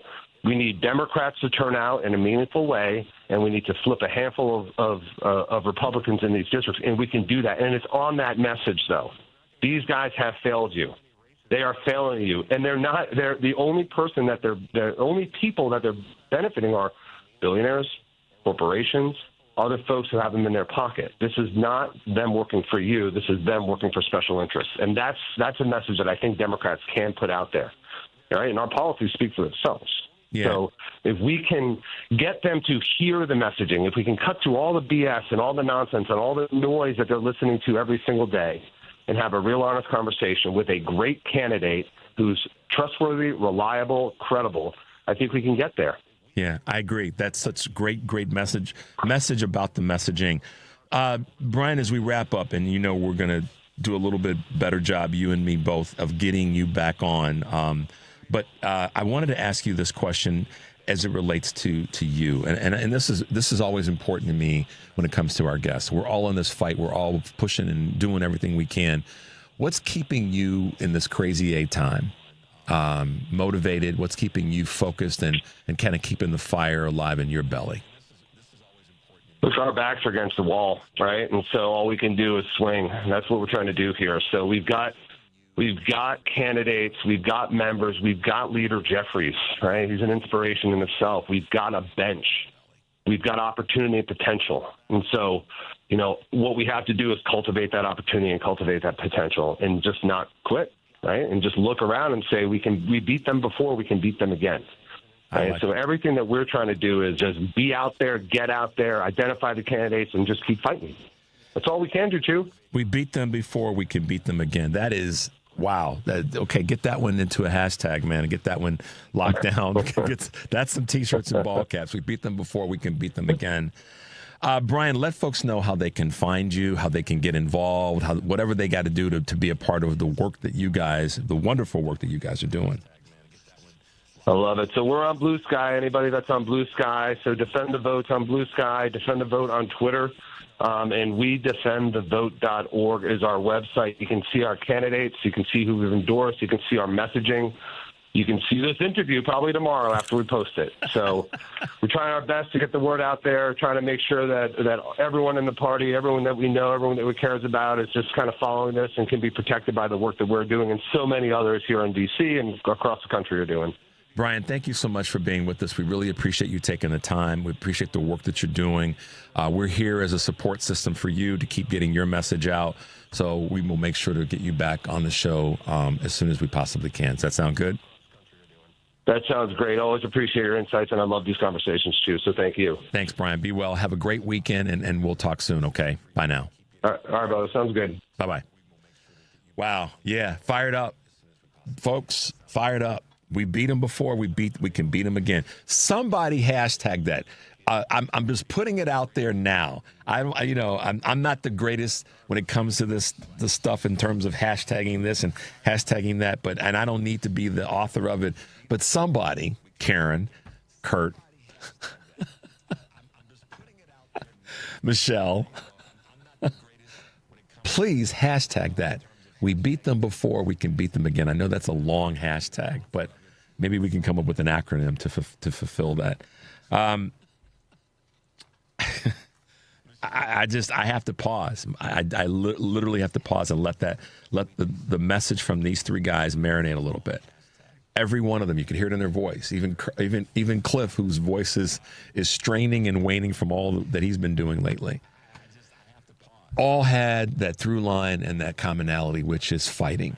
And I started off the show with a clip from Representative Eric Swalwell about boldness and about being willing to put it on the line. And those folks are definitely representative of that, putting it on the line. And what did Brian just say when I asked him what keeps the fire alive in his belly? Our backs are against the wall. They absolutely are. And we've got to fight. We've got to keep swinging. I mean, sometimes I ask myself this question: Do people believe that we can win? Well, I believe we can win by fighting, and that's all. Like he said, like Brian said, that's all we got. Shawn said it too. Cliff said it as well, and I kind of knew that they were going to speak in that vein because these guys are fighting. They are being bold, and we have a lot more people on our bench that we know are fighting. I want to give shout outs to you guys that have sent me text messages this morning. I know that, there's a lot of different viewpoints about Vice President Harris and her candidacy. She's a fighter. What did I say earlier about boldness, Henry? She's bold as hell. And the people that sat at home, that was their decision. Let me put it this way, and there might get some feathers ruffled in how I'm going to position this. I've said before, racism, sexism, Christian nationalism, and privilege. Those are the four legs of the stool that are wrecking our country. And you can build an organizational chart off of each of those being the head of that category and build it out. They are. Prove me wrong. No one's done it yet. I doubt that you'll be able to, because I can show you the evidence to back that up. Now, Vice President Harris was a phenomenal candidate. I will believe that because the evidence was there. She was the most elected official to run for presidency in our history, in terms of previously elected offices, in terms of the legislature, being part of the three branches of government. Even Bill Clinton wasn't there. Barack Obama wasn't there. And Joe Biden wasn't. So my point is, when I hear anybody say that anything about her, I don't immediately, when given the moment and real time on the radio, you can't always interrupt someone. She was a great candidate. The numbers didn't bear out for her. She got really damn close, y'all. This is what I have to see people say, well, should have had more time. In 107 days, she got that close. She got that close, y'all. We got that close. And when 36% of people stayed at home, they made a decision, Henry. And I'll give you the example that I've used with other people about the Democratic Party didn't do this, didn't do that, didn't say this. And each of the three guys that we had on all had their observations and viewpoints on this. Here's what I will say. The Democratic Party didn't tell those 36% of the people that didn't vote, they didn't tell them to stay at home. They asked them to come out. They asked them to defend democracy, Henry. Every person that got on the stage at the DNC in some way was about defending democracy, whether it was some of the young voices that were on or anybody else. The whole through. We're all about protecting democracy. So when I think about Vice President Harris, she was a great candidate. And she was sure as hell a lot greater than Donald Trump. So the people that decided to stay at home because she wasn't enough, fill in the blanks, you made a decision to stay at home. You made that decision. So I'm going to point the finger at you because you made a decision. That's your decision. I didn't make the decision to stay at home. Henry didn't make the decision to stay at home. We got our behinds up that day and we went out and voted. And Henry's a young cat. I mean, he could almost be my grandson. It says less about him and more about me, I guess. But the point is, he got up. He's a young cat. He got out. He found enough about her to say, yeah, I got to go vote for her. He found enough about Donald Trump that he didn't like, that he said, I ain't voting for that. But I'm sure as hell not going to stay at home. So just y'all understand that I will defend her because if I want to have a democracy that is taken care of and protected, then I don't vote for something that's going to tear it down, and I don't make a conscious decision to keep my behind at home. I don't do that. And Henry and I are chronologically years apart, but even he saw that as a young dude. So stop putting this off on young people to say, young people didn't have something to vote for. Henry showed up. He didn't stay at home. So stop doing that. Stop saying it didn't attract a young male voter. Henry showed up. And that is why I keep coming back to we have to fight. We have to stop leaning into our privilege and being lazy and lackadaisical about it. I said it's going to probably, pinch some nerves on a few people. And take the lead from guys like Brian and guys like Shawn and guys like Cliff and get out there and fight and make your voice heard. That's an opportunity that you have. It's an obligation that you have, frankly. That's why you see all these people popping up and talking about it and creating podcasts and getting involved in events and organizations because they realized, as to Brian's point, our backs are against the wall. So we have nothing else left but to fight. We no longer have the luxury of letting casual comments float by us and letting this inactive way of being be who we are. We have to fight, y'all. We have to fight. Tomorrow's going to be a great show. We got Natalie and Karen are going to be with us in studio, and we'll be talking to Mayor Brandon Johnson. I'm excited. But for now, guys, take a deep breath and make your life count. We will see you tomorrow.